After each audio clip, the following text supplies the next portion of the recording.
ሃይማኖት ከበድ ያለውን ጠጣር ነገርና ሌሎቹን ነገሮች የሚረዱበት እድል ሰፊ አይደለም። ስለዚህ እነዚህ ሰዎች ኦርቶዶክስ ሆነው እንዲቀጥሉ ከተፈለገ በኦሮሞኛ ትምህርትም ስልጠናም ቅዳሴም መሰጠት አለበት። ሁለተኛ ደግሞ የሚሾሙትም አባቶች ኦሮሞኛ መቻል አለባቸው። እዛ ህዝቡን ይዞ ባስተርጓሚ አይሰራም። ምክንያቱም የኢትዮጵያ ኦርቶዶክስ ተዋሕዶ ቤተክርስቲያን ታዲያ በጵጵስና እኮ ከግብጽ አንድ ናት። የግብጽ ጳጳሳት እኛ ጳጳሳት እኮ በጵጵስና ችግር የለም። አባቶቻችን እኮ የራሳችን ጳጳሳት ያሉት ለምንድን ነው? በራሳችን ቋንቋ የሚያስተምር እንጂ አረብኛ ስንተረጉም አንኖርም አይደለም አንዱ ጥያቄ። ስለዚህ እኛ ስለምን ታዲያ ይሄ ነገር ይሆናል ብሎ እነዛ ወጣቶች ጥያቄ አቀረቡ። ይሄን ጥያቄ እኔም የማምንበት ጥያቄ ነው፣ የሰራንበት ጥያቄ ነው። እንደ ማህበር በማርቆሳም በነበርኩበት ጊዜ የሰራሁበት ጥያቄ ነው። ብዙ መጽሐፍት ወደ ኦሮሞኛ እንዲተረጎም አድርገናል። በኦሮሞኛ ካህናት እንዲሰለጥኑ አድርገናል። ዛሬ ጳጳሳት የሆኑ አባቶችን በኦሮሞኛ ስልጥነው እንዲመጡ አድርገናል። በኦሮሞኛ የቅዳሴ መጽሐፍ እንዲጻፍ አድርገናል። ብዙ ነገሮች በኦሮሞኛ እንዲሰሩ በኦሮሞኛ ብቻ ሳይሆን በሌሎች ቋንቋዎች ከባድ የነበረውና ብዙ ህዝብ ያለበት እዛ አካባቢ ስለሆነ ይሄ ጥያቄ ነው የማምንበት ጥያቄ፣ ብዙ ጊዜ የምናነሳው ጥያቄ። እነዚህ ወንድሞች መጥተው ለቤተ ክህነቱ ይሄን ጥያቄ አቀረቡ። ማንም በቁም ነገር አልቆጠራቸው። እሺ ይታያል ምን ይባል ተብሎ መጣ።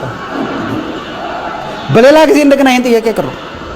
ትንሽ ከበድ ብለው ካህናትን ጨምረው ሌሎችን ጨምረው የተማሩ የዩኒቨርሲቲ አስተማሪዎችን ጨምረው መጣ። ኮሚቴ ተቋቋመ። እቺም እኛ ሀገር አንድ ነገር ተወሮ ኮሚቴ ከተቋቋመ 75% ያለ ከናወለ ድሉ ሰፊ በዛው ቀረ። አሁን ከፍ ብሎ በየሀገረ ስብከቱ ያሉት ትልቅ አባቶችን ያካተተ ጥያቄ ነው ያቀረቡት። ጥያቄ በጣም ቤተክርስቲያኒቱ መልሶና መመለስ ያለበት ጥያቄ ነው። አንደኛ በቋንቋችን ትምህርት ይሰጣል። በቋንቋችን የሚባርኩ የሚቀድሱ አባቶች እንደሆነ ማሰልጠኛዎች ይከፈቱ። በየቦታው ያሉ አብያተ ክርስቲያናት እየተዘጉ ነው በካህናት እጥረት።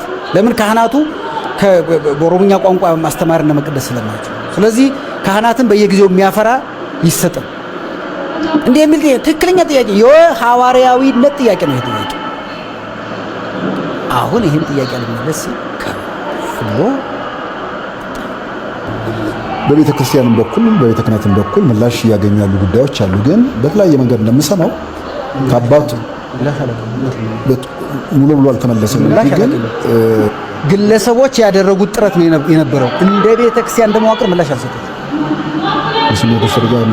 ምንም ምላሽ አላገኙም። ቲክቶክ ምትዋን ብራላ ላይ አንድ ዶክመንት አናገኝም። አንድ የተቋቋመ ለምሳሌ አራቱ መሰረታዊ ጥያቄዎቻችን እናንሳለን። በኦሮሞኛ ቋንቋ የሚያስተምር ተቋም ካህናት የሚያሰለጥኑ ጌታ ነው።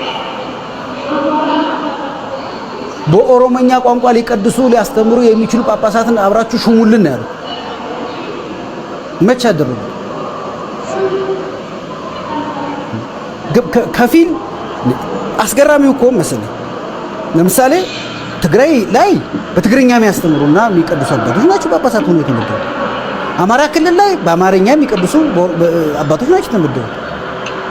ኦሮሚያ ክልል ላይ ለምንድን ነው የማይሆን? ወይ ሁሉም ላይ አለማድረግ ነው? ምንድን ነው ፍላጎት? አናደርግም ነው ወይስ በቃ ማንም ከቁም ነገር አልቆጠረውም? ይኸውልህ አንድ ነገር እኮ ከቁም ነገር ካልተቆጠርክ ቀጥሎ ምን ታደርጋለህ? ሕፃን ልጅ ይነግርሃል፣ እምቢ ካልክ ያለቅሳል። ቀጥሎ ከቁም ነገር አልቆጠረው ስትል ይነክሳል። በቃ ማድረግ የሚችለው እሱ ከቁም ነገር ጉዳዩን አልቆጠሩት።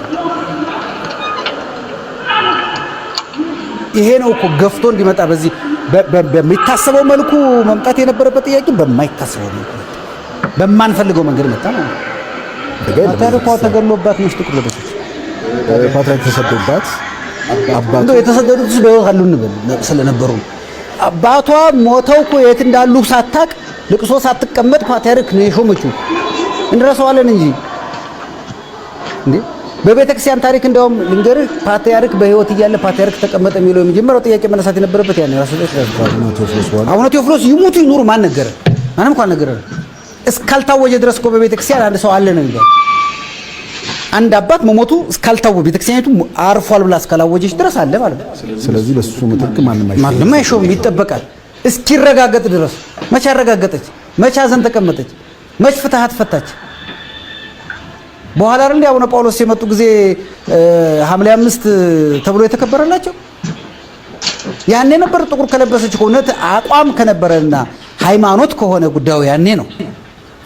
ለምሳሌ ከዛ የከፋ እኮ ትግራይ ላይ ሲኖዶስ ተቋቁሞ ጳጳሳት ተሹሞ ቀጠል አይደል? ምን ነው ጥቁር አልተለበሰም? ለዛ የተሰጠው መልስና ለዛ የተሰጠው መልስ ያነጻጽሩ።